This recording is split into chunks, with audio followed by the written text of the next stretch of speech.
too tall, and also weird. 6'7". I dated a dude Sorry, who was... I'm so sorry.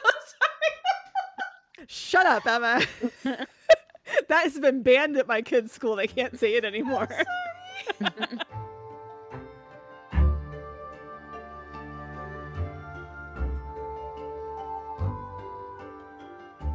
Welcome to Recapping Romantasy, hot takes on hot literature. Who are we? We are me, Emma. I am Maura. And I am Tabitha. Recapping Romantasy contains mature content from fairy smut to dragon rider torture to monster genitalia. Please be sure to check the episode notes for content warnings and the links to our socials. Okay, so what we have queued up is our Spotify Recapping Romantasy Wrapped to watch in lifetime. But it's for creators. So it's not like, we're not showing you like what our personal Wrapped is. Yeah, it's slightly different. I don't know if there's sound. I don't know if I even shared sound. No, So there's numbers. Yeah, it's fine. There's some pretty graphics. Look at my cursor's drawing stuff. Can you see what I'm drawing? I guess I can. I think you have to click let's go. Yeah, I was drawing a Tabitha's penis. like, come on, let's move this. Also, I'm unmedicated today. Yeah. 2025, this was quite the year for you. A little proof that hard work pays off. Oh, I gotta scroll now. Okay. Total audience increased 306%. Yay. That's crazy. It is crazy. Well, okay. Our new audience is 999% What is from last year. I mean, is that up from like 10 people Yeah, to what over what 20? is that? Like, what? That's a number.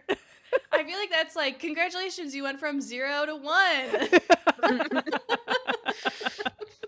Listening Wow. time, 95.8 thousand minutes of listening. Thank you. Mm-hmm. I hope no one listens to us to fall asleep. That's weird. That would be weird. There's I no don't- way you could. 1.5 It's just hours us listening. cackling as you trying to drift 66 off. days listening.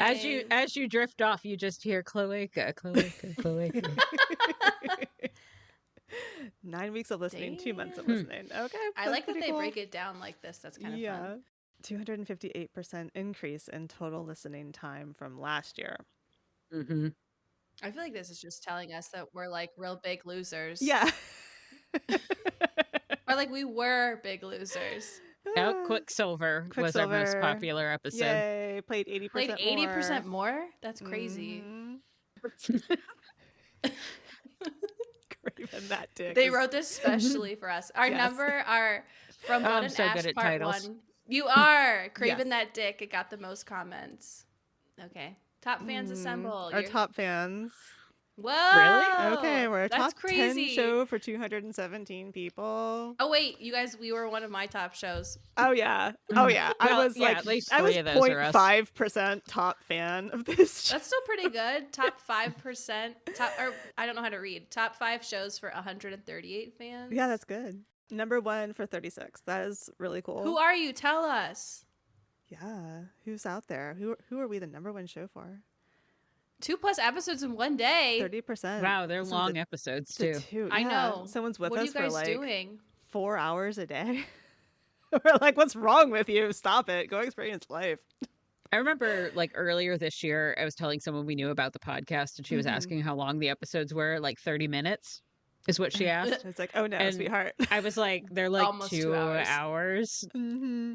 Wow. we're Outpaced rising 93% star. of other shows. Okay, that's cool. What I are was going to say, you should share it to our social media. I have nothing to do with Yeah. our social media. Yeah, you should definitely share it out. Which one should we share? Yeah, the ones that are good. Yeah, don't All do right, that. so okay. this is another monster episode. This time we tried to pick Christmas themes. We did. Yeah. Wait, I'm almost there. Hold Yeah, on. we did. Okay. Wait. Okay, I'm back. I didn't have my notes in front of me and I was panicking slightly. I'm like, I don't know what to do without them. I'm very confused. Off the cuff. I know I can't do it. I just can't. I need to see. I cannot fucking imagine, because I thought about this when I was writing my notes, if I just decided to have us not write notes for these episodes and tried to do it from memory, and what an editing nightmare that would be. We wouldn't be able to handle it. We'd implode. Because I had the same thought. I was like, what if we just like for funsies did an episode where we all read the same book and just like we should definitely not. the thing of it is I can't remember anything that I've read. It's like it goes in and it's gone. I can't remember. Yeah. Okay, so what I did for this episode was read a book called Cry for Krampus by Aiden Pierce. Aiden is a woman because I would not. Yeah, I'm not reading a romance by a man. That's not going to happen. So I had to can't make sure. imagine a man would write a Krampus romance. It just doesn't seem like their vibe. It doesn't really seem like their vibe. So yeah, I did. No. I did honestly though had to double check, and I was like, okay, good, woman, we can move on. Anyway, this is the cover of this book is a Christmas wreath that's splattered with blood, and a note attached to it that says "Naughty girl," also in blood. I know I literally said in the very last episode. Horror? Yeah. Yeah, it is. That's Krampus. It's a dark romance, Emma. And I know I said right. back when we were talking about Blood of Hercules that I'm not a dark romance girly, but I contain multitudes, and I don't know. Here we are.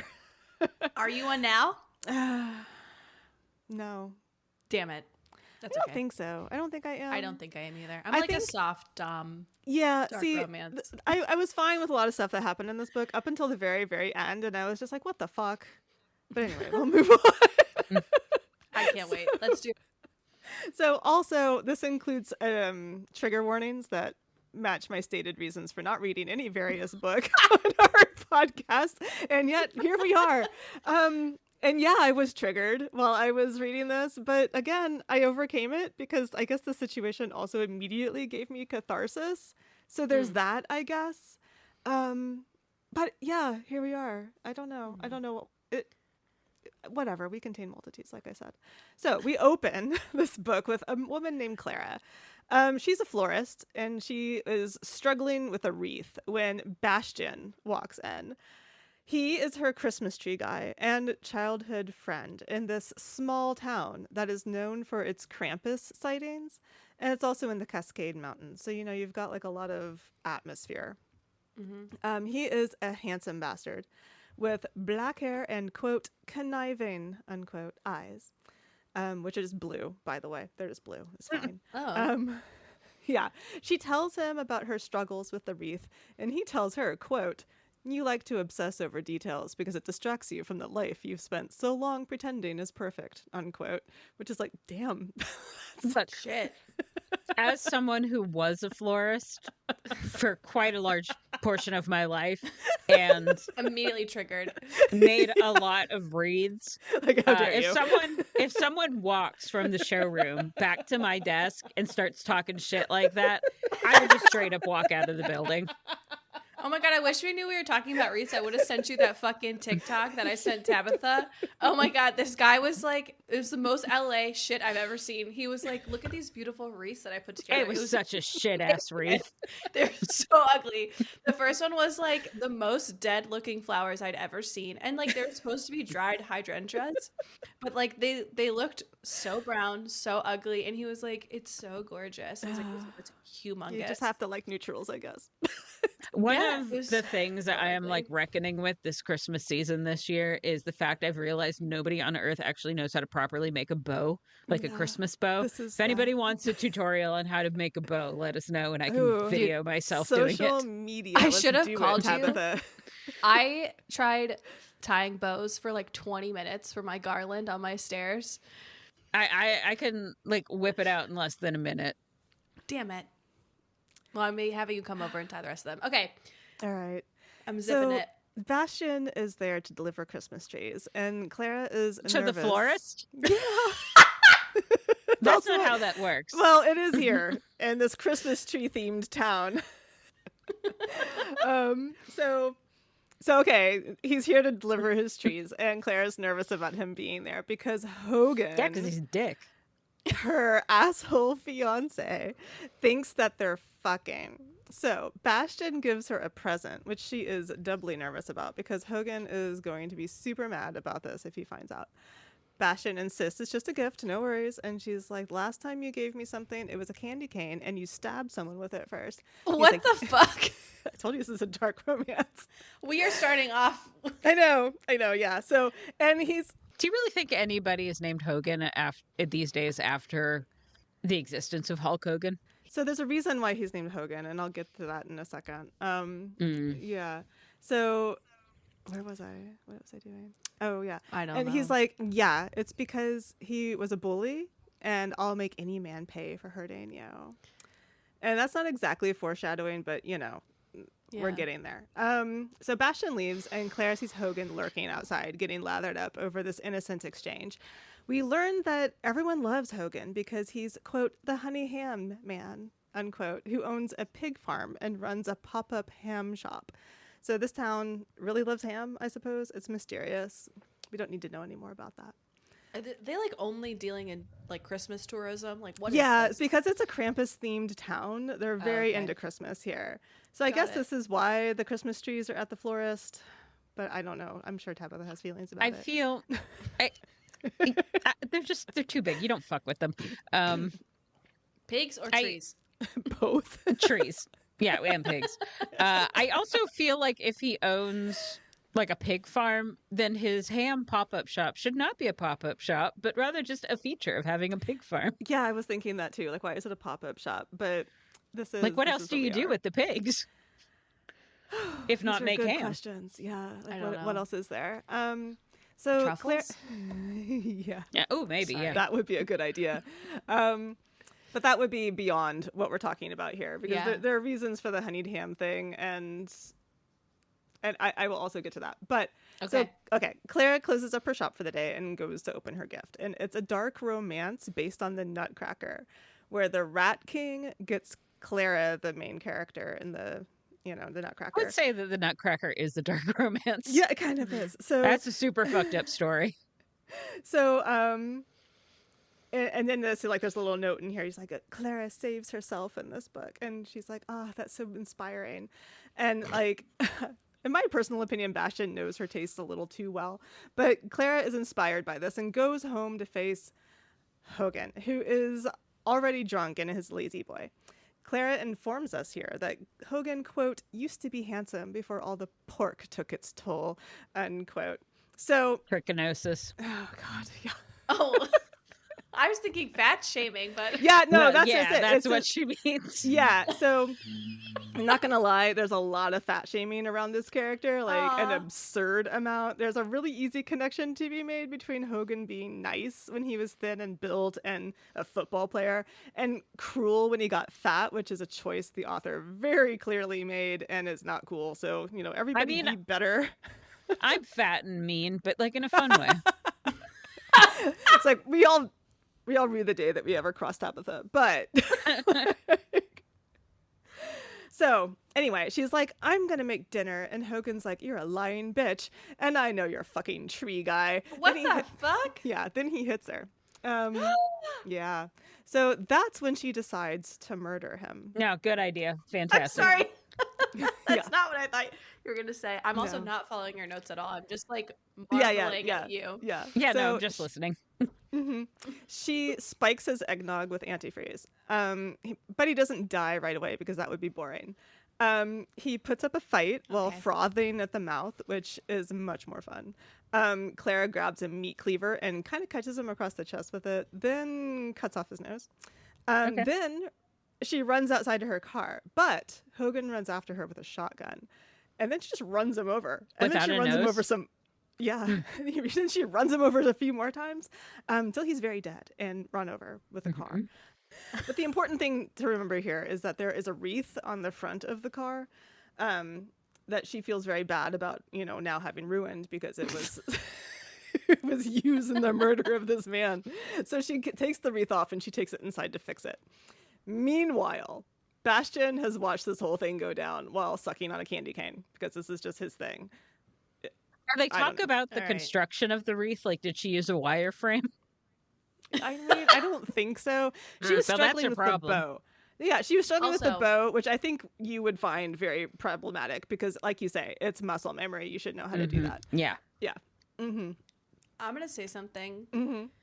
I think people who decorate their cars for Christmas are tacky as fuck. And that's fair. That's a fair opinion to have, Emma. Thank you for sharing. Sorry. I'm sorry if you're a listener and you're doing this, but having a wreath on the front of your car feels like a hazard somehow. I was going to say, I don't like when people attach seasonal shit to their car just because I don't want it to fly off. Yeah, that's what I'm saying. So I mean, I've seen people do wild shit with their cars. Like I've seen people take those little like horse figurines and just super glue them all over their car. I'm gonna think that you know this. That's like decorating your car feels like adjacent to horse grilling. I've also seen people put antlers on their car. Like Yeah, that's the only one that I'm like, fine. Yeah, dozens. Like, okay, are we talking real antlers or are we talking like? Oh yeah, real antlers. Mm-hmm. Okay, yeah, this is some southern shit. I was thinking of like the felt, like reindeer antlers. No, real ones. On the side of the real ones that are doors. all over the car, so it's basically like spikes. That also feels like a hazard. It does, doesn't it? Mm-hmm. Imagine getting in a wreck with that car. Yeah, that's what I'm saying. Mm-hmm, Okay, back to the story. The wreath is broken. So yeah, the wreath is broken. Bastian is outside, having watched this whole thing. He's sucking on his candy cane, being super weird. Yeah. Initially, this is when it switches over to his point of view. And he says to himself in his narrative that initially he was planning on punishing Hogan as part of his Krampus routine because he is Krampus through a hereditary bloodline. Because that's how Krampi work. Yeah, of course. Of course it is.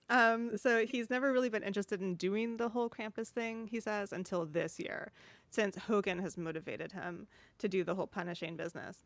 So he's followed Clara home to make sure that she's okay, but only witnesses the murder. And while this is happening, of course, he gets an erection. Murder's sexy. Yeah. We all know this. He plans... His plans shift now that Hogan is dead, because while Clara did the right thing, murder is still a crime and she'll need to be punished. So, okay, back to Clara. She's coming to grips with the murder and the dead man in her yard. How to fix this? Good thing Bastian appears and is like, need a hand? Like, literally, that's what he says. He assures her that he's not a rat and will help her with this dead body problem. Conveniently, there's a hog farm literally right here. They can toss the body in with the hogs, which are starving because Hogan's also mean to the hogs and does not treat them properly, and they're starving. Dude, I'm sure his hams taste terrible. Yeah, right. They probably are awful. Immediately, the story falls apart. No. Yeah. Yeah, how is he getting fat off a shitty ham? Yeah. It's a good question. So after they throw Hogan to the hogs, and the hogs start, chowing down. They're standing literally right there. They're standing right next to the hogs watching this happen. And she's like, hey, thanks for the book. And I'd really like to be kidnapped and transported into a dark romance right about now for some dicking down. I thought she literally says that. She says that right here, right now. And then she's like, wow, that sounds crazy. I just escaped an abusive relationship. Why would I think that? And he tells her that she can fantasize about whatever she wants. In fact, he almost brought her a dark romance Krampus book, and at this point she blushes, and then he smells arousal because, of course, he tests. Yes, so then he's Krampus. So I don't even know what that means. Yeah, well, I haven't even gotten into what Krampus is. Yeah, so, I can't wait. Yeah, because I'm not even going to bother explaining it, but. It's assumed everyone just knows what Krampus I assume is. that you know what it is, therefore I'm not. I know, like in general, but like he's Krampus through his father's bloodline, yes, like whatever the fuck that means. Yes. So his like, dad used to be Krampus, and now he is Krampus. Does he turn into Krampus like werewolf style? Yes. Okay, we'll get there. Okay, I'm sorry. We'll get there. Yeah, I know. Everyone has a lot of questions, and they're starting to pile up. It's okay. I got 99 percentile of impulsive on my ADHD test. So I'm sorry. So he tests the waters and he's like, if only Krampus were real, then he could be the one to kidnap you in the mountains. He punishes the naughty after all. And then her arousal spikes. So remember, the pigs are eating the dead body like right there next to them at their feet. I've been thinking about this the whole time. Is number one, not only is there a dead body right there, but she drove over the dead body multiple times. So it's already like mush on the ground. Yes. And then they basically shuffled this mushy body, into the hog pen. Yes. The crunching of bones. Yeah. And then it's like, When I was like 20 years old, once in a car that ran somebody over. They were fine. It was a low speed. It wasn't. I know this sounds weird. It wasn't a big deal. She was totally fine. It still haunts me to this day. Like, this woman went on and lived like a full life, probably doesn't think about it as much as I do. I can still remember the sensation of the tires going over her abdomen. And so all I'm saying is, like, day of, definitely I was not aroused by anything. dude, you have the most insane stories that you just drop like they need to be told ever. Did like, I never tell you that story? I don't think so. How? I think Because you've I told me. remember That vividly sounds the day vaguely that you familiar. told me that woman like got a horse fell on her. Oh, yeah. I think about it often. Yeah, she was too evil to die.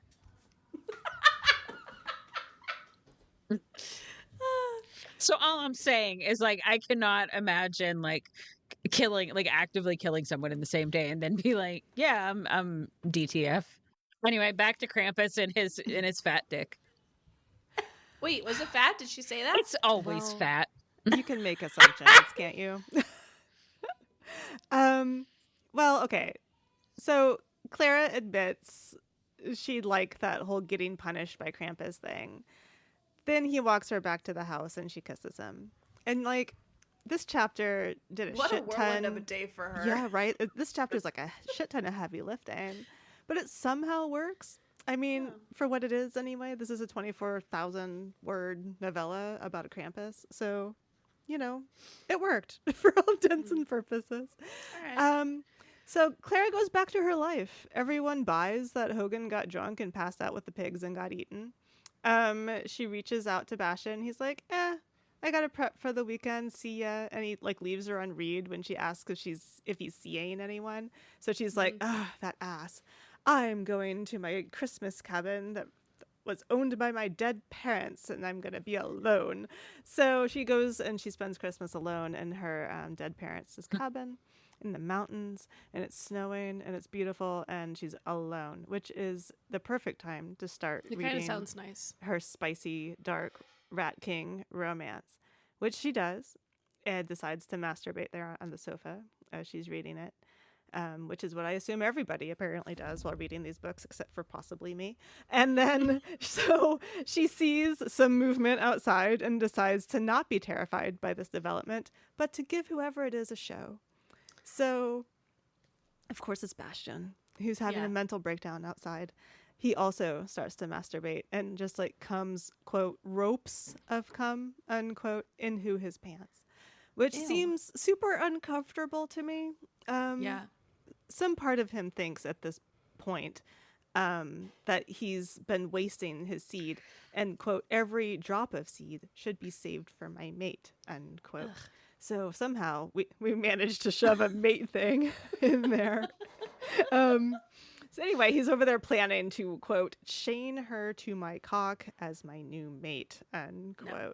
Back to Clara. She's coming to fantasies of Bastion right about now, and then finally seems worried about the whole shadow thing outside and goes to investigate, finding none other than Bastion, of course. She's like, how did you get up here? The roads are absolute shit. And his explanation for this is that he is German. He admits he is watching Does that make her. Drivers? He just says, I'm German. I can handle this now. He admits he is watching her because he wants to protect her, and that the weekend he was planning was for them. He tells her that she should stay away from him, not because that makes sense for this book, but because it's a trope that must happen regardless of sense. Even Clara is like, what are you talking about? And he's like, no, really, I'm actually a monster. And she doesn't believe him because obviously. Then he tells her that he is Krampus. Seriously, in a serious sense, he is Krampus. And she's like, what are you doing? Are you going to stuff me in a bag and beat me with a stick? And he's like, yes, actually. Yes, I'm actually going to do that. Clara says, cool. This is exactly what I wanted. And the Krampus thing, she can totally roll with that too. And then she's like, are you kidnapping me now or later? And so she invites him in, and his eyes start to glow, and he starts to finger her and says that he'll show her pieces of his Krampus form, and if at any point that she can't handle that, he'll leave. Also, he considers their first date when he threw Hogan in the pigs. So What the fuck? Okay. So That was their first date, according to Bastian. So then he sticks his long Krampus tongue inside of her, like his tongue gets really long and it gets forked. Of course. Yeah, it's a I forked, don't like long Krampus tongue. And it goes right inside there. And then once that's done, he strips and turns into his Krampus form, which I also did not bother to get into because I figured we all knew what Krampus looked like and did not care. But for everybody out there wondering, he has dark hair across his body and horns. Twisty, twisty horns. That's all they really get into. We only really care about his penis because that's who we are and what we talk about. Duh. And so, just so we know, it is too heavy and long to stand up when erect. And it has spiral ridges like a candy cane. No. I feel like that's not good though. Yeah. Like, what's he gonna do with that? Is it like soaking? Like, is he just gonna put it in you and stand there? And then he has a friend behind him pushing it. Yeah, right. Ew. All right. But important to note that when she sees the penis, she immediately passes out. She can't take it. I would too. It sounds broken. Totally passes out. He picks her up and takes her to his punishment cave and strips her and cages her. So now she's in a cage. Near this cabin? Like no. Okay. Also, he can teleport. Well, I my should have Krampus mentioned can that. too. He can teleport. I didn't know He that can was a also- Krampus straight. Apparently it is. You can teleport as Krampus, and you can teleport things out of thin air. So, like, he can just magic stuff into his hand. Okay. Okay. So that's also another magical thing he can do. So he teleports them off to this cave.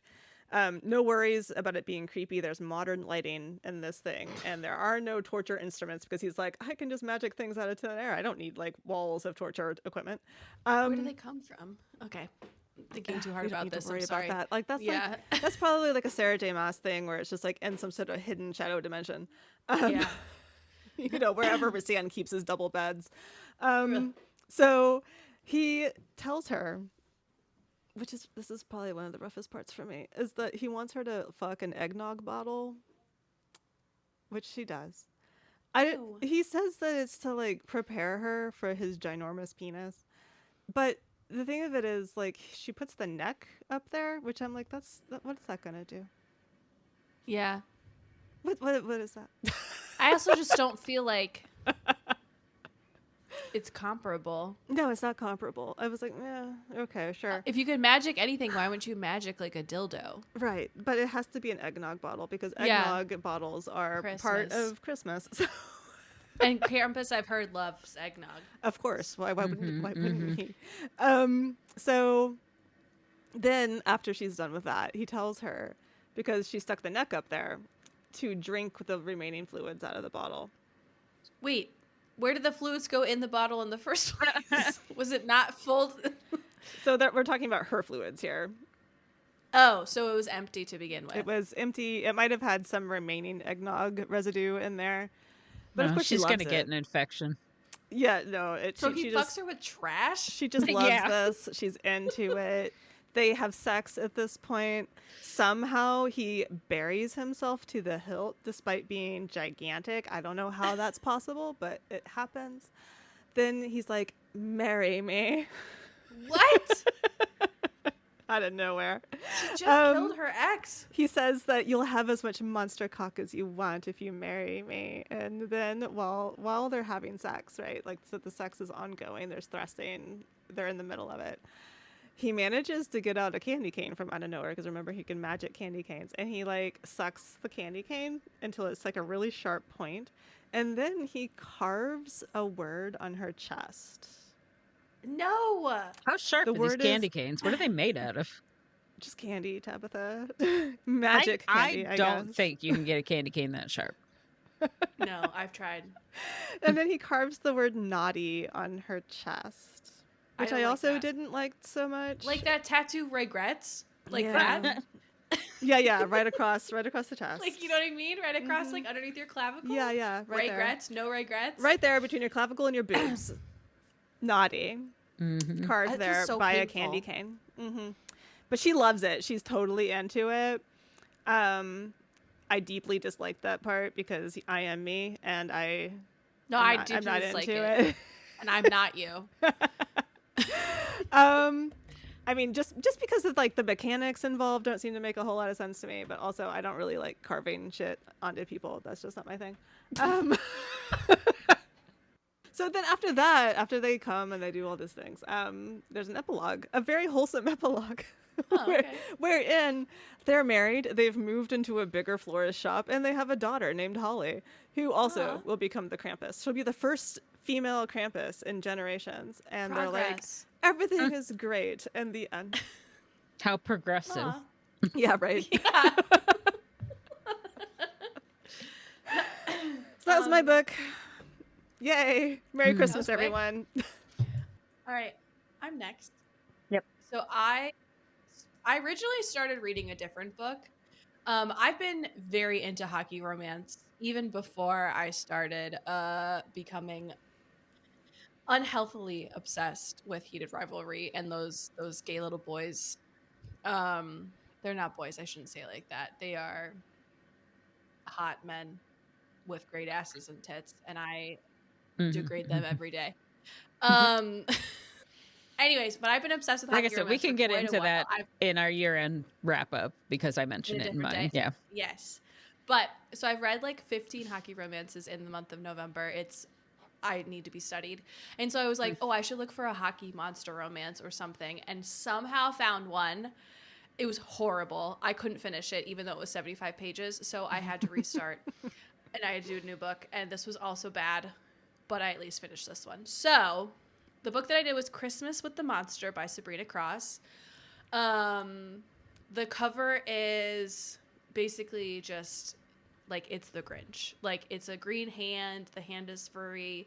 There's the fakest looking ribbon I've ever seen on it. And then the green hand looks pretty awful too. Yeah, I mean, all parts of this look bad, but yeah. It's basically some Grinch smut, and who am I to judge? I read Shrek smut this year, and also, as I said, like 15 hockey romances just the past month, so I have no legs to stand on, etc. The content warning, which led me astray, is as follows. This book contains a terrible father figure, breaking and entering, a brief moment of dubcon, spanking, light bondage, edging, forced orgasms, use of gags. The bondage performed in this book is not a safe method, and the author discourages use of curling ribbon for your playtime. Please make smart and educated bondage decisions. End quote. All right. Yeah, sure. What's going on? What's happening? I don't know. In the monster romance world. I don't know what happened. Curling ribbon would be a really bad choice. It would be. Terrible choice. That doesn't break that shit. Yeah, that'll No. really cut into you. It will. Yeah. So it starts off with our female lead, Devin, drinking alone in her home as she bitches to her friends on the phone about her Dick Weasel ex-husband. I don't use the word Dick Weasel. She uses that a lot. Dick Weasel decided to take the kids for Christmas Eve, despite never caring about splitting the holidays properly before. So it's her first Christmas without them. And she's decided to drink herself silly until her kids return on Christmas Day, which honestly, I'd probably do the same. So Devin falls asleep on her couch until the sound of glass breaking wakes her. Could it be Santa? A burglar? Who knows? She could call the police. You know, that'd be like the smart thing to do. Yeah, the normal thing. But this is not a normal book. No. And also, all of the female leads in these books have like the same intelligence of like people in horror movies, is what I've discovered. Because what if she calls the police and the police show up and it's nothing? Yeah. She can't be embarrassed like that. I don't know. It's their job to show up. Anyways, No, so I she get it. investigates the. I mean, Fuck the police. I know. Fuck. I say all that, but also fuck them. She investigates the noise and finds that one of her glass ornaments has fallen off the tree. Phew, just something simple. Except, oh, what's that? It's a 7-foot tall green furry monster with a dad bod. Why are they always 7 feet tall? I don't know. Every single one is like 7 feet tall now. It's like they get taller and taller. I know. It's so their cocks can be bigger, I guess. Oh, So I it's guess. proportionate. I Yeah, have no idea. proportional like height to cock ratio. I feel like we're having a cultural moment about like tall guys. Yes. That I think is, I don't know. I think it's unfortunate. It's unfortunate. We're just having a cultural moment about tall guys that's unfortunate. What's the cultural moment? That we're into them, or that guys are getting taller, or like... Yeah, I think it's like something that is talked about. A lot of girls talk about liking guys that are tall. A lot of men complain that girls want guys that are tall. I am not the person to speak about this, not being Look, particularly they're- interested in men. I know They're short too men tall. that are delightful. Yeah. I say too tall. 7 feet is way too tall. Yeah. The 6'7" people in Blood of Hercules, the weirdness that they were all 6'7", cool. But also, I mean, Yeah. I dated a dude who was 6'4". That was just too freaking tall. He was too tall. I feel I'm like sorry, your I'm husband's 5'4". kinda That's tall. that's a foot difference. Mm. It's Yeah, that's not true. gonna work. That's how... I don't think my friend listens to this podcast, but her husband is a foot taller than her, and I remember like... God, I really hope she doesn't listen. But I remember like years ago, and she was like, yeah, sometimes like the sex isn't that good. And I want to be like, is it because he's like nowhere near you So wait, when you guys are doing it? Mhm. I know, is that why? he's like up somewhere near the ceiling, and it's very Yeah, confusing for all he's of like us. in the stratosphere. I literally asked her, I was like, so like when you guys do it like missionary, like where is his head? So this random creature in this house is very tall, and she's like, what is happening? What does Devin do? She starts hysterically laughing because that's a normal response. And then she sobers up quickly and asks the Grinch, what the fuck do you think you're doing? Which is actually a normal response. Yeah. Mhm. So she leans forward to take a closer look to see which light is out. And then he grabs her and traps her back against his front, and now she's caught. And he says, caught myself a pretty. Are you a good girl or a naughty girl, pretty? Ew.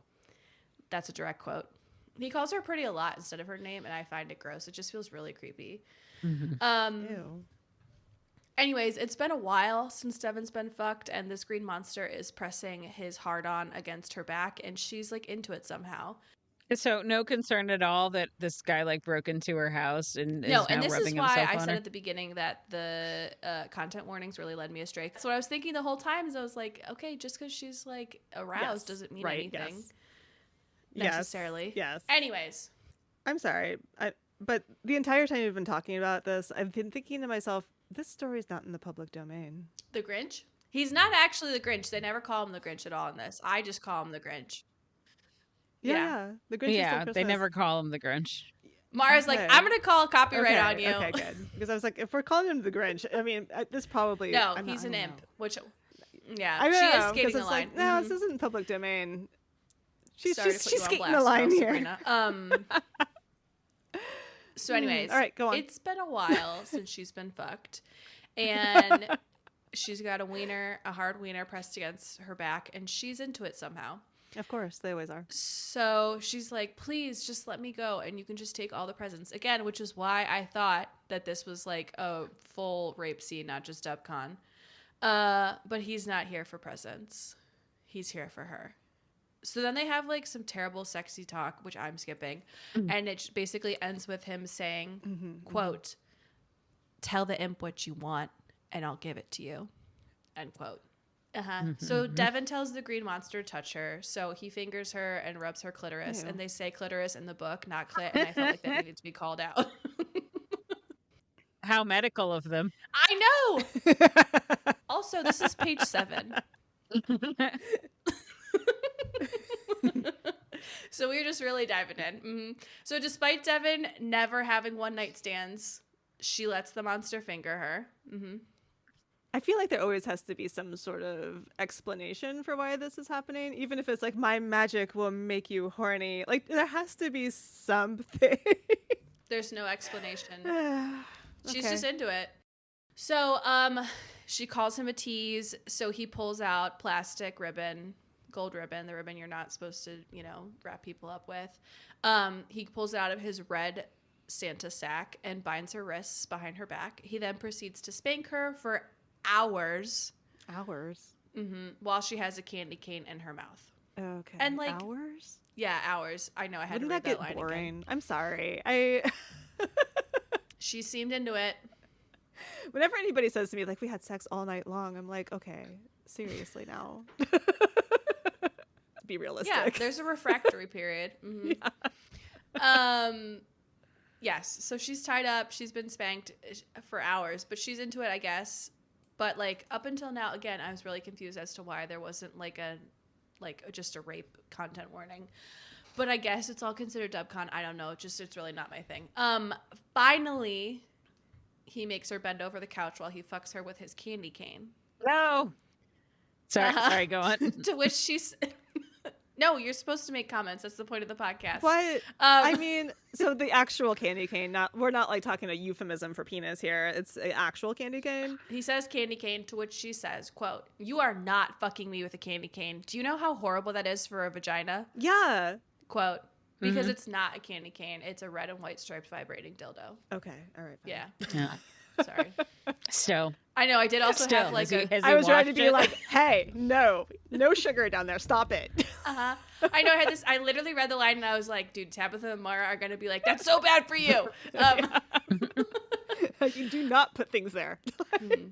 But so he's fucking her with this candy cane. Wink. Yeah. And she still does not get to orgasm after hours of this. Hours. No. And then he makes her lick it clean. No. But why? I don't know. What is the point? You've been And at then- this for hours. Yeah. Like, who is getting anything out of this Finally- at this point? No one. It's the build up. Edging, I guess. Finally, he decides to fuck her with his cock for real this time. And like a little more description of this monster before I describe this smut in more detail, because I know that's what we want. As I said, he's 7 feet tall with a dad bod. He has fur everywhere, which Devin describes as, I quote, "It was soft and coarse, like a German shepherd's coat."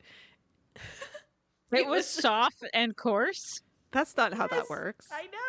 Like All a right. German shepherd's coat. Like he And it has was an everywhere. undercoat? Yeah, I guess that's what she's trying to say. I don't know. And it was everywhere. From what I could tell, his penis, palms, and fingers were the only parts not covered in fur. Those were leathery and a little coarse, not unlike a dog's nose. His penis Stop was mentioning leathery, dogs. Stop mentioning dogs while talking about its anatomy. But now his penis is leathery and also a little coarse. I know.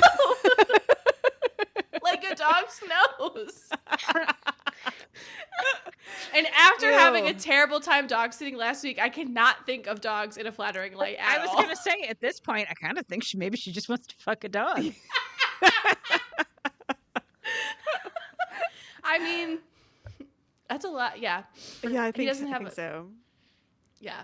Devin should go to the doctor. So, For what? I don't know. Something. So anyways, he picks her up and pounds into her, but she doesn't like the angle because she can't see him, is her reasoning. Ew. So they But why lay... would you want to? I don't know. So they lay missionary on the floor and she sees his wiener. And this After looks all, perfect. after all that, they do it missionary. Yeah, on the hours floor. of buildup. The hours of buildup for missionary. Mm-hmm. Yeah, and she was... and he was like holding her, like they were standing just like in the middle of this room is how I'm picturing it. Like picture like a huge living room, like all of the furniture like up against the walls, and they're just standing there and like he's holding her, and like that's how they were fucking before. And then they were like, you know what, missionary style on the floor. So she sees his wiener. Quote, "It was the first time I'd gotten a good look at his penis. As he slid in and out, I appreciated the view of the green tool. It was the color of fresh kiwi with thick veins a few shades darker." It wasn't... Okay. Wait. It wasn't the longest dick I'd ever seen, but it was the widest I'd taken, and it stretched my pussy to its limits. Yeah. Wait, I have another line, which I find strange that she said it wasn't the longest she's ever seen, because later in the book she says, this is so foul, quote, "The tip of his cock hitting the end of my vagina with every thrust. Ew. I hadn't had much sex since having a hysterectomy, and I had no clue hitting the the vaginal cuff would feel so damn good." The vaginal cuff? What is that?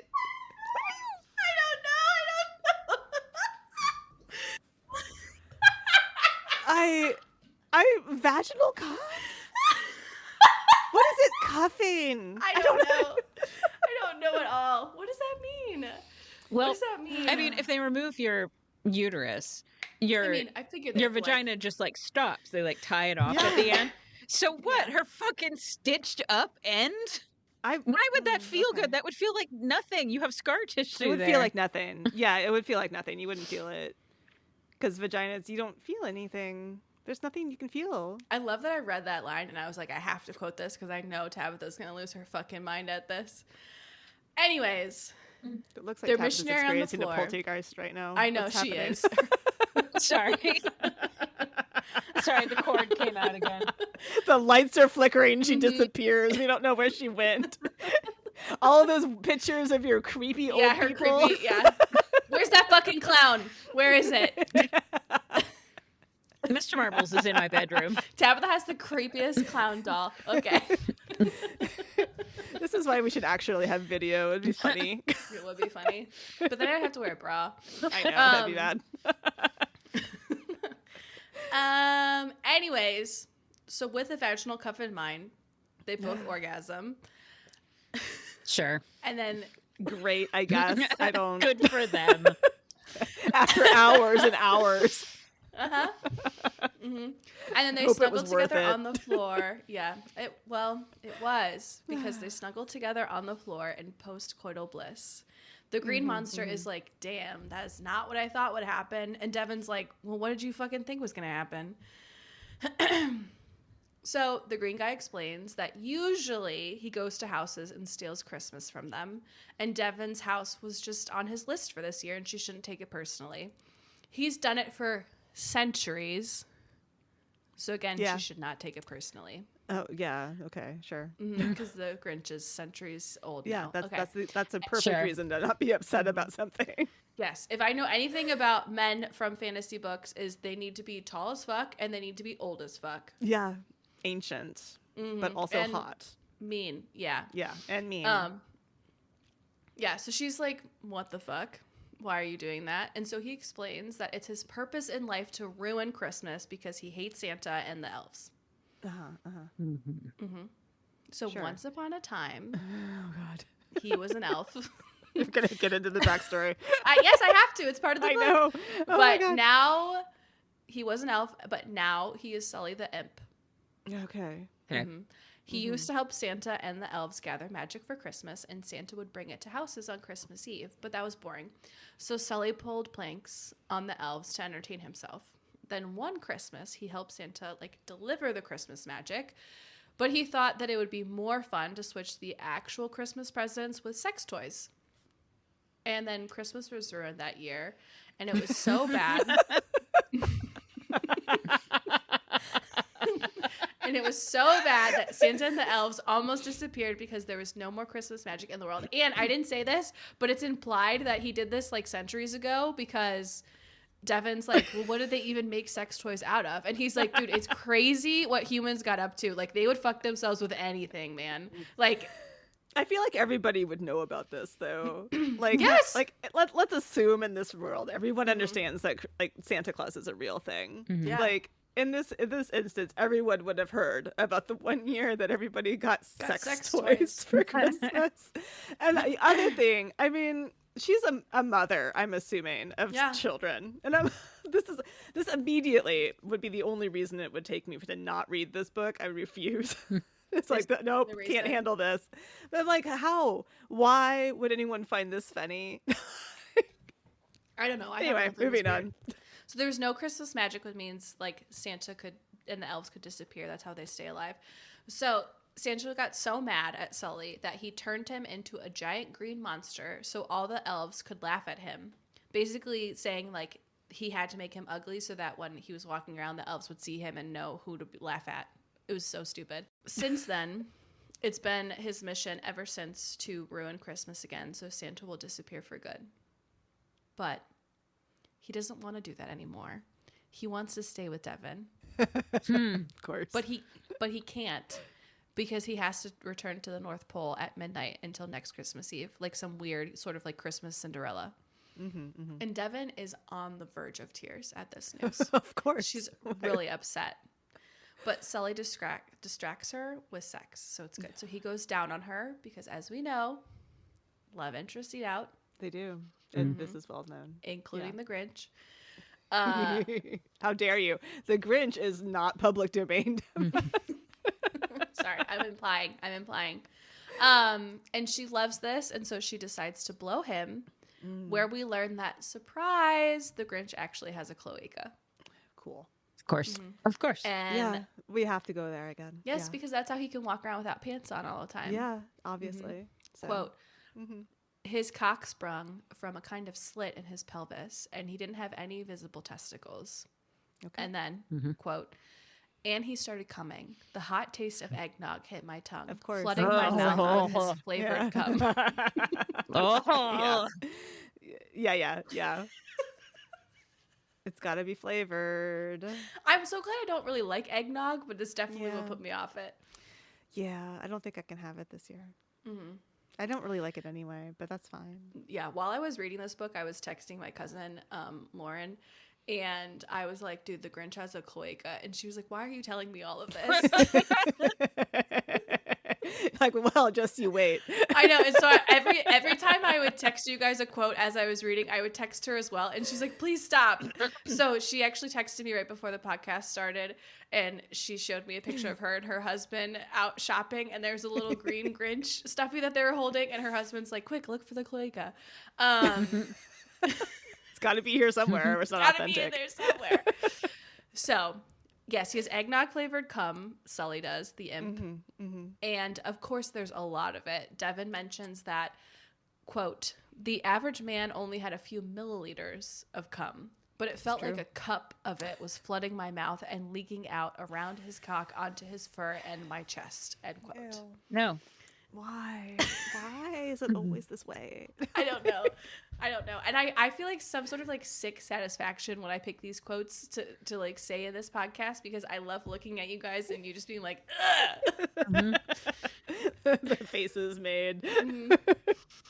So it was disgusting. And Sully, ever the sweet Grinch, puts a white blanket out. He pulls a white blanket out of his red sack, and then they fall asleep. When Devin wakes, Sully is gone. Yeah. And she wakes because her ex is there pounding on the door with her kids. And he's like, Beautiful. take these fuckers. And she's like, oh, okay, I guess. So she sits them down to watch TV, and she runs to take a shower. And she's so thankful that she's just covered in cum. So she has proof that her night with the Grinch was real. That's gross. Yeah, that is gross. It's disgusting. It's really I'm uncomfortable. like, the cum is real. It wasn't all a dream. Basically, that's line for line what the book was like at that part. Ew. A year passes, and Devin has only dreamed of Sully, but she hasn't seen him except, as I said, in her dreams. After she has these sex dreams, she uses the candy cane toy to get off, and this has happened so many times to her that she actually broke the vibrator in the toy. Yeah. So tonight now, it is Christmas Eve, and her kids are in bed, and she gets all dressed up in her fancy new underwear, and she waits for Sully, but he doesn't show. I have no feelings about that. Okay. I'm like, I think you guys probably would be for the sad. best. So she falls asleep on the couch, and a furry hand wakes her, and she breaks out crying because he came back to her. And Sully's confused because he told her that he would return every night. And then Devin realizes that Sully actually visited her in her dreams because it's Christmas magic, baby. Yeah, great. So she cries more because her poor monster was all alone for so long because of one silly prank. Like, I don't know. Yeah, just one little tiny prank. It's fine. Yeah, sure. Giving people sex toys when they didn't ask for them seems like it's a crime, but what do I know? Especially to let's put this out there. Children. Yeah. She says that she probably wasn't the first woman that Sully has been with, but she wants to be his last. Romantic. So they fuck a bunch. I refuse to describe it in detail again. Once was enough. Let's just not do that. Nope. There are children in this house. Let's move on. Yeah. Well, you are wearing headphones, right? Okay, thank God. No, I'm talking about my children. I'm talking about children in this story. Yeah, they do talk about having to be quiet, and he does like stuff her mouth with her underwear as a gag. It's disgusting. Yeah. So anyways, they fall asleep after fucking, and a thump in the night wakes them. Devin's freaking out because maybe it's her kids. Like, how is she going to explain all of this? Sully, though, is not phased at all because it's not her kids, it's Santa. And he's there to grant Devin's Christmas wish. And she wishes to be with Sully more than one night a year. And Santa says, like, you sure? Like, this guy's a dick. Like, even I hate him. Like, Santa's kind of a dick in this, and I'm here for it. He's like, but I can make him look human. Oh, no. And let him stay with you if that's what you want. And Sully interrupts, and he's like, Santa, go fuck yourself. I don't want your Christmas magic or your Christmas gift. And I'm not going to sit by and watch Devin die. What? Because he's like, immortal.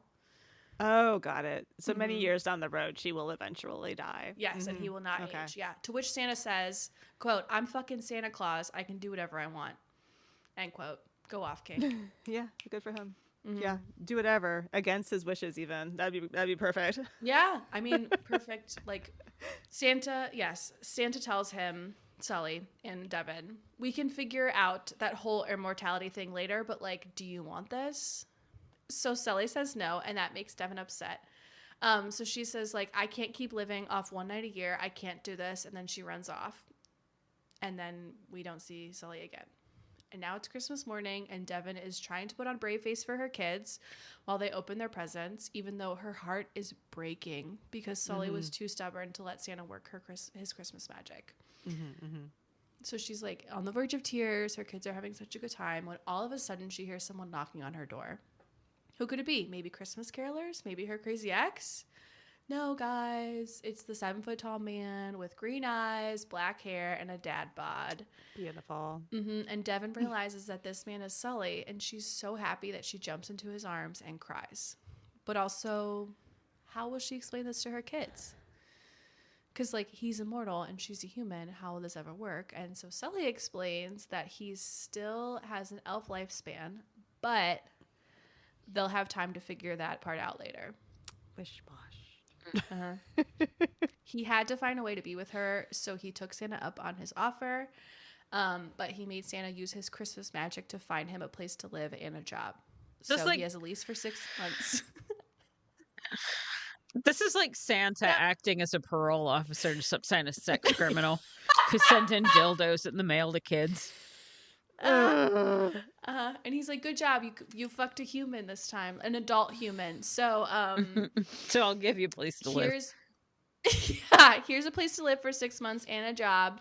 And Sully's like, so anyways, my apartment lease is up in 6 months, so we better start talking about moving in together. And then they live happily ever after. Why why still give him elf lifespan if, like, just say, like, you're a human. They're gonna figure it out later. They said it twice in the book. Oh my god, are you telling me that there's gonna be a sequel to this?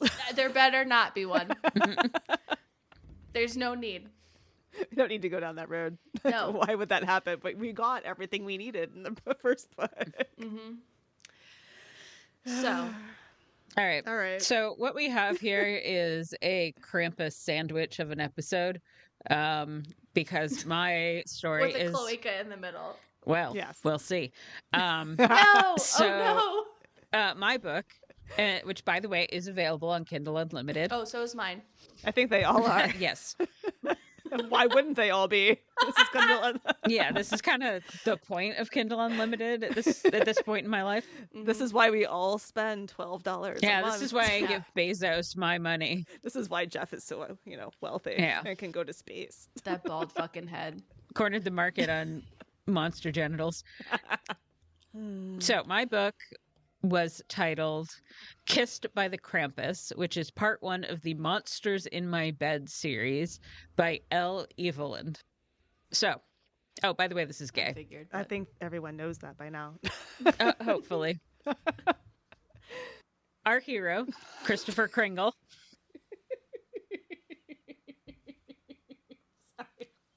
You've all just let me say that in the past. I start out every monster romance by saying our hero, and you've never commented on it.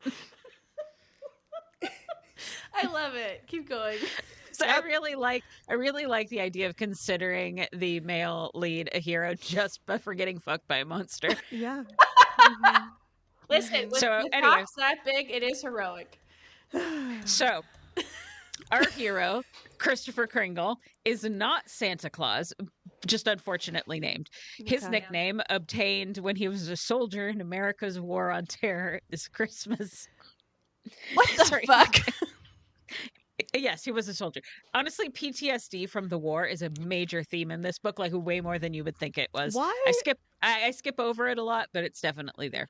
I feel like most of these books that you read are like Yes. slightly war military. related. They're Yes. like there's always some dude who's like a PTSD riddled like hero from Afghanistan, or a cop who was just like, I was in a war once. And like it's so not you. It's so confusing to me.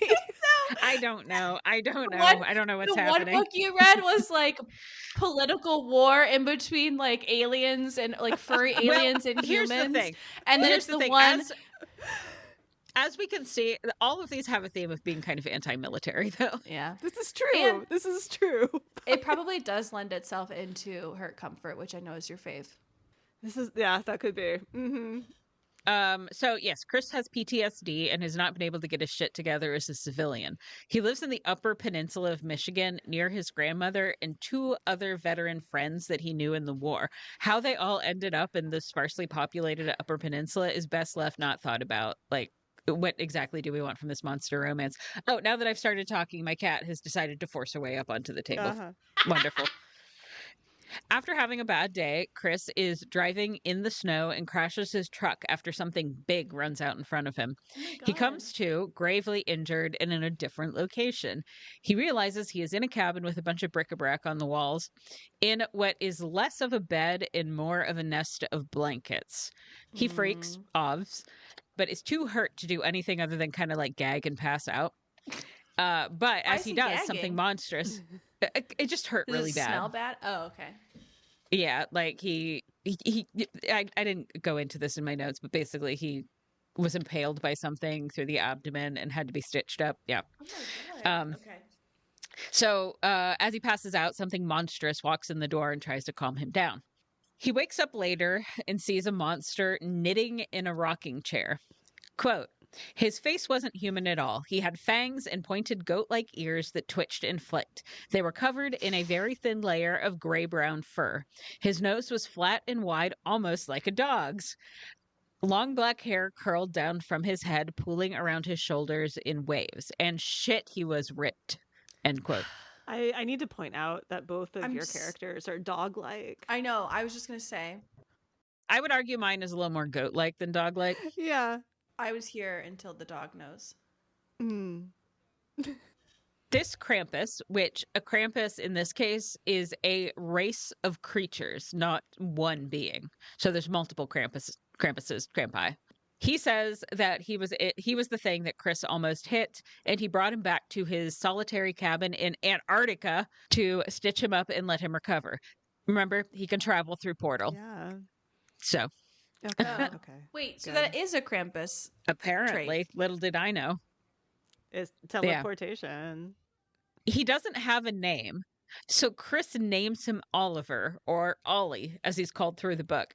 And this caused me to have some thoughts about names and sentience.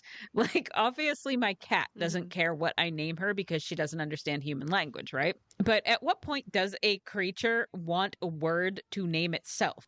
Or at what point do parents have a desire to name offspring? How far before the written word do you think that we started to name ourselves as humans?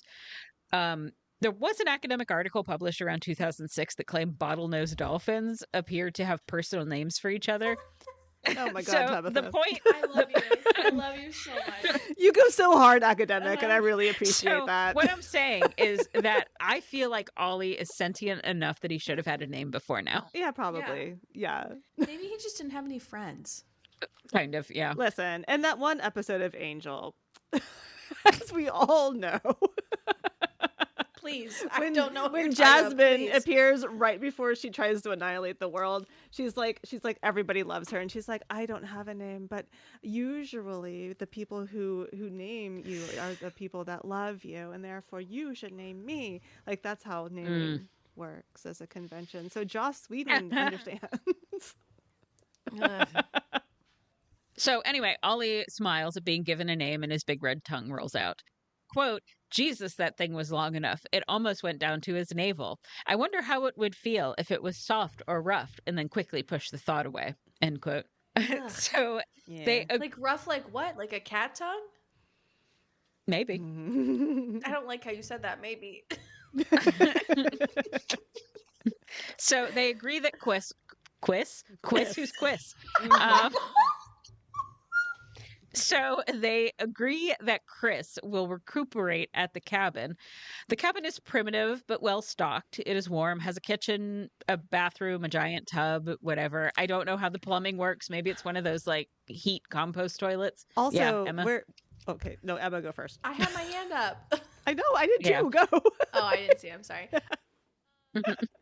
So it's implied that Ollie, the Krampus, stitched up Chris, Yes. but he doesn't have a name and his cabin's primitive.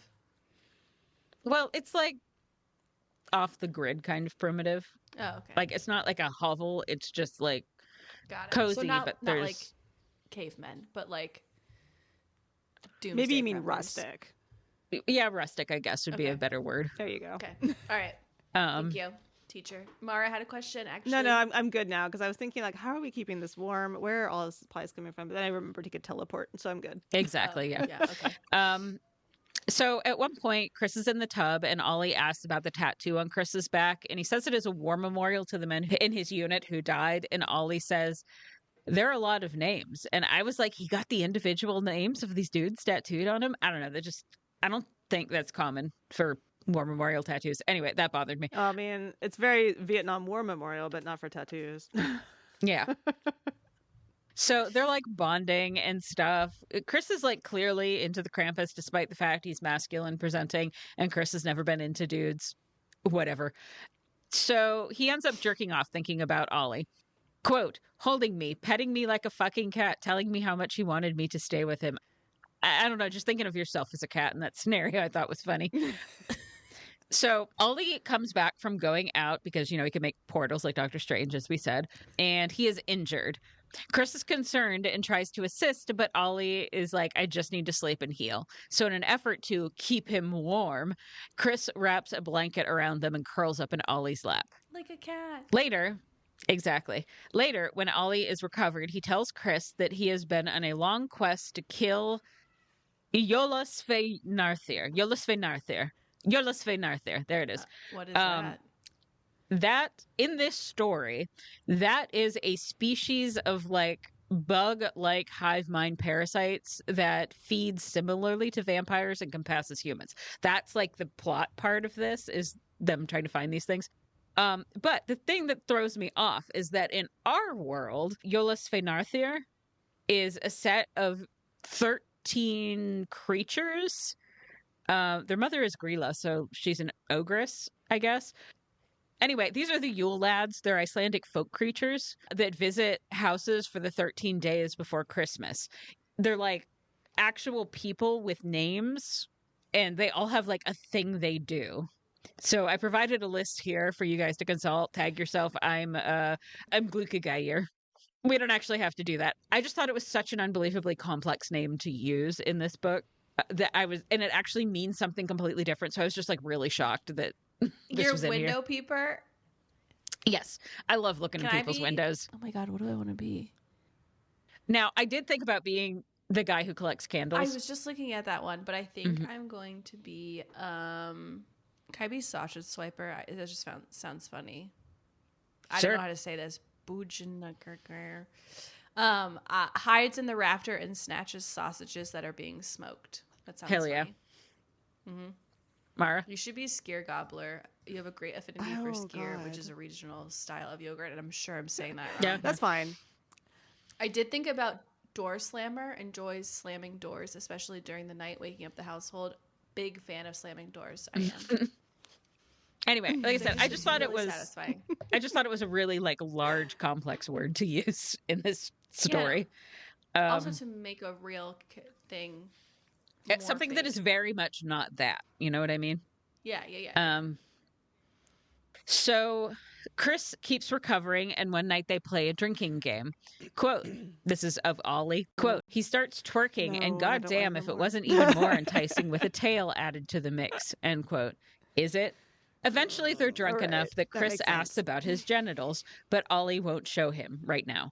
Boo. Eventually, As Eventually, you they go to bed with Ollie spooning do. him, but Ollie, who FYI smells like pine and cinnamon, of fucking course, Duh. can smell I'll Chris's give a pass. arousal. He's living in a cabin or Yeah. cave Sure. or something. Yeah. It's Primitive, rustic. some might say. He can smell Chris's arousal and tells him all about how he wants him as well, but he needs to be, number one, not drunk first, and number two, it would be more like of a claiming thing for Ollie. So, it's a whole thing. So Chris jerks off in front of him and Ollie licks him clean. Later, he convinces Ollie to bring him along on a mission to kill some Yolas Fenarthir. This is, like I said, the plot part of the book. So let me try to sum up what's happening. Ollie tries to find the larvae of these creatures before they hatch. And to do this, he fights off the drones that are like big bugs, remember, that protect the larva.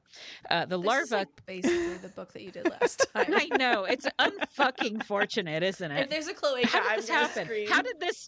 How did this happen to me? I don't know. You have a type, I guess. You have a type. So the larva can get into humans and basically pilot their bodies. He is Ew. searching for the queen to kill her, but he hasn't found her yet. So they end up in a defunct mall back in the Upper Peninsula. Chris watches Ollie kill some drones and then is like, hey, so your tail has a claw on it?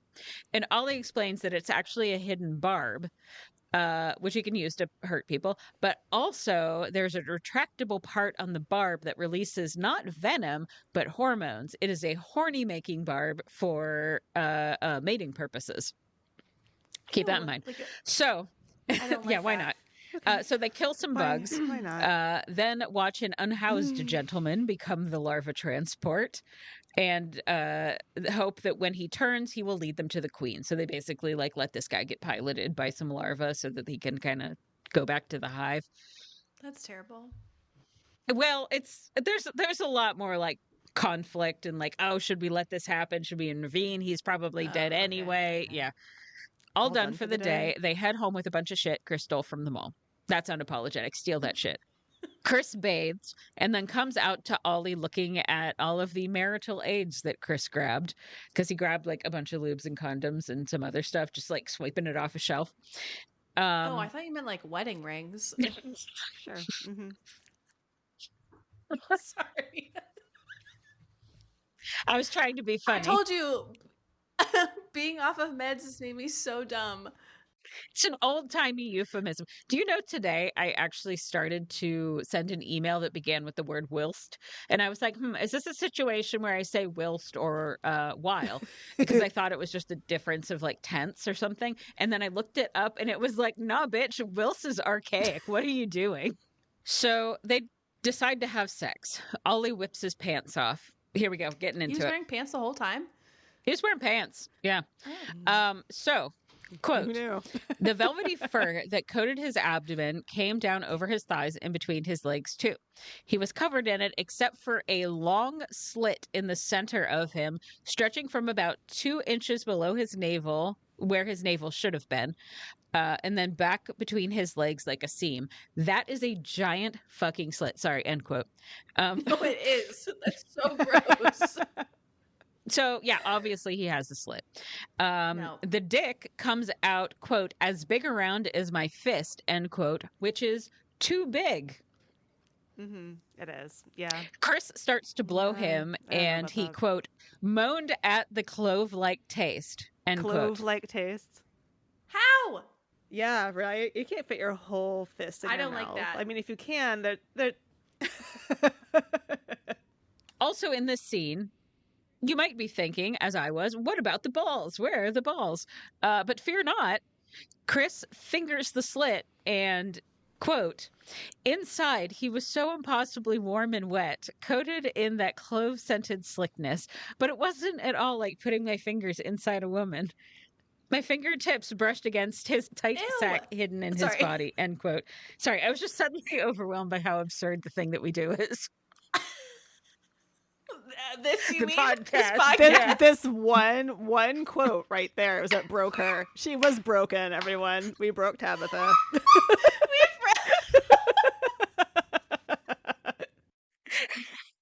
Anyway, the point of that is the balls are up inside.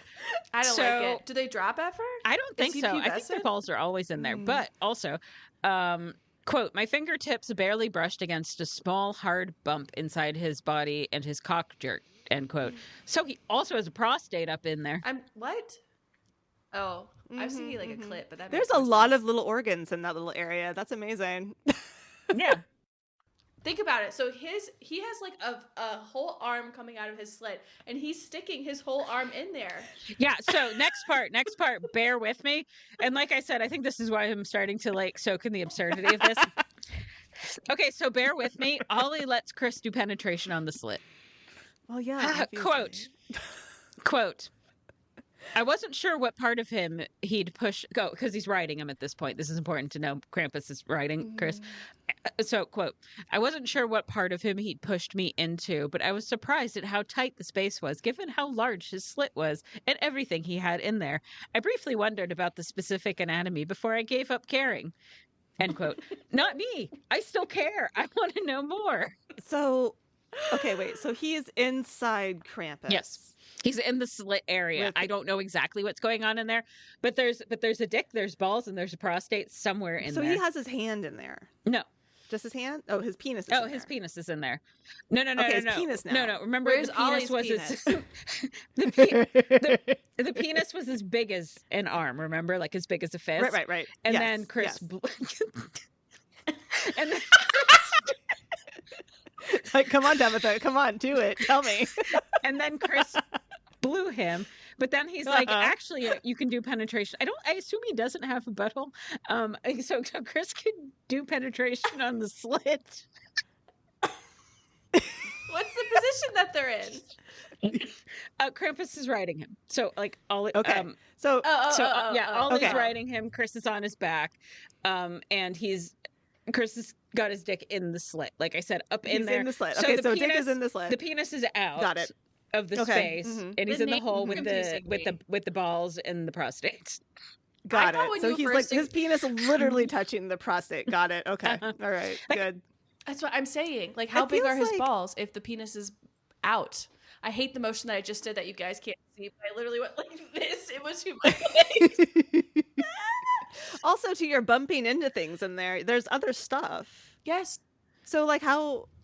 I mean, I don't own a penis, so I don't understand. Like, is there an internal a hole that he's going into, or is that penis just like this, like all over the place in there? Yeah, Is that's what it- I'm thinking. I was gonna say, is it more like frottage, but you're inside the slit? Like he's I'm frauding assuming with the something balls like that. inside. I hate how much Yeah. we're thinking about this. no, I think that's what's happening. Okay. Also, why is it wet? What inside is making it wet? So A wet, very good and point. it smells and tastes like cloves. Yeah. I think that would be overwhelming at a certain point. I think I'm mostly stuck on the cloves. Mara's like, who cares about the internal balls? Let's talk about the cloves. At this point, he's fucking Ollie. He begs Ollie to sting him. So he does, and it makes Chris so horny that he's like, you have to fuck me right now. So they do. I was gonna say you didn't talk about the amount of cum, which feels off for all Honestly, of they that. didn't. I don't really think they went into too much detail about the volume of cum. So later, postcoitally, Ollie says he's never let anyone do the slit before. And Chris is like, I didn't knock you up, did I? And Ollie says, quote, I need to be stung for my body to produce eggs in the pouch, Christopher. It doesn't happen without the proper hormones being injected. And since you don't have a mating pouch, there's no need to worry about your chances either, end quote. So there you have it, folks. I'm back in the cloaca again. Cloacas are so in for 2025. No, Apparently.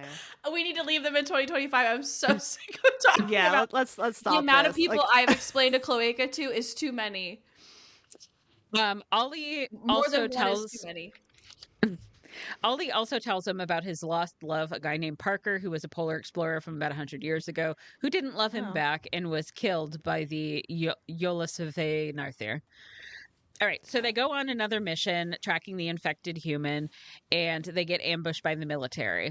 However, they manage to escape and take a hostage. The soldier's name is Phoenix Walker, and you better believe that his monster romance is the topic of the next book in the series. Obviously, Walker is refusing to talk, but Ollie goes out alone on a mission, and Chris and Walker get to talking. Walker explains that he has special operations and the military has a secret monster base in the Upper Peninsula, and Chris explains that Ollie is a wholly sentient being and has free will. Walker talks about how he knew a friendly river monster, so they kind of like reach an alliance. And Walker's like, okay, but it is crazy that you are fucking one of these monsters, which is like way too much protest from a guy to not fuck a monster in the next book. It is clear by now that Ollie is missing, and they have figured out that the operation has been infiltrated, like the military operation has been infiltrated by the Yolas Fenarthir, and so they decide to break into the base to free them. So the two break in using Walker's key card, and in the lobby, quote, there were chairs, a little table with a small selection of magazines, and a little sculpture with a metal plaque explaining what it was supposed to be, a soft jazz version of Jingle Bells played over the speakers, end quote. Which begs the question, do you think a secret military bases have reception areas? Yeah, absolutely. You're going to have to sign in. You need a visitor's pass. I'm sorry. Absolutely, you need to sign in. They have a little sign-in sheet and everything. Mm-hmm. I might have done a training about this recently. Very quickly, they realize that the monsters have just broken out. The details aren't really important about this. I've already described Krampus anatomy to you, and that was really the point of this book. Although I will say what I really enjoyed about this part is that as they're trying to go through the compound, there's a description of a lot of different monsters that Chris sees that had been prisoner here. And I love this in media. I don't even know how if this is a trope or what, but like Soul Eater did this too. I loved the movie, The Cabin in the Woods, that has this at the end where it's just a bunch of monsters. I just really like monsters, man. Hell yeah, describe those monsters to me. At one point, I will say at one point he does see what is clearly meant to be a biblically accurate angel who says, be not afraid to him. Eventually they find that Parker, this lost love of Ollie's, he wasn't killed, but rather captured and enslaved the queen Yolas Fenarthir with a mind control device, and like some kind of like magic shit was used to extend his life. Like I said, too complicated. They see Ollie is wearing one of these mind control devices as well.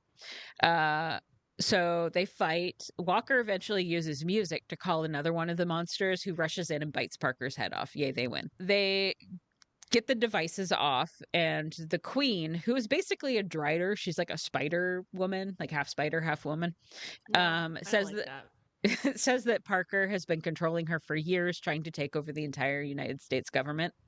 So she and her brood just want to go back to their world that they're originally from through a portal that's in Wyoming. This was just kind of dropped on us at the end. Like, yeah, monster turns are they're actually from another dimension. So Ollie agrees to let them pass unmolested. Like, hey, if you just go there and leave, that's fine. Then the other monster, the one who bit Parker's head off, who's like super chill now, picks up the injured Walker and then flies them off. And like I said, that's the next book. I wonder if he has a cloaca too. Ugh. So finally, read it and find out. I just love that there's so much plot like injected right in there At like, the end. Yeah. Why does, like, we gotta talk about plot. Why does this happen to me? It's two men. We have to have plot. So finally, Chris is like, I love you and I want to live with you in Antarctica, but I really should let my friends and my grandma know that I'm not dead. So they go for a visit, and everyone is super cool with the fact he is, number one, still alive. Number two, gay. Number three, monsters exist. And number four, he is gay for monsters. Yeah. Very easy, an easy thing to explain to literally everyone. You know? It also turns out that it's Christmas Day, and they all have a happy family time of it. The end. Beautiful. Yay. Love it. So, like I said, little sandwich of Krampuses with sprinklings of cloacas. That was a surprise. That would happen again. The cloaca was a surprise to me. It was to me too. I mean, it's a fucking Krampus. I did not expect that. No. No one would know. I wonder why it is that the cloacas are so Everything popular is a right now. phase, man. Mm-hmm. Merry Christmas, everybody. Yeah, Or Merry Happy Christmas. Hanukkah or whatever other winter holiday you celebrate. If you have a hot take or a book you'd like us to recap, you can message us on our socials. You can find the links on our show notes. If you like us, please rate us and leave reviews. That makes us so happy. Until next time, bye. Bye.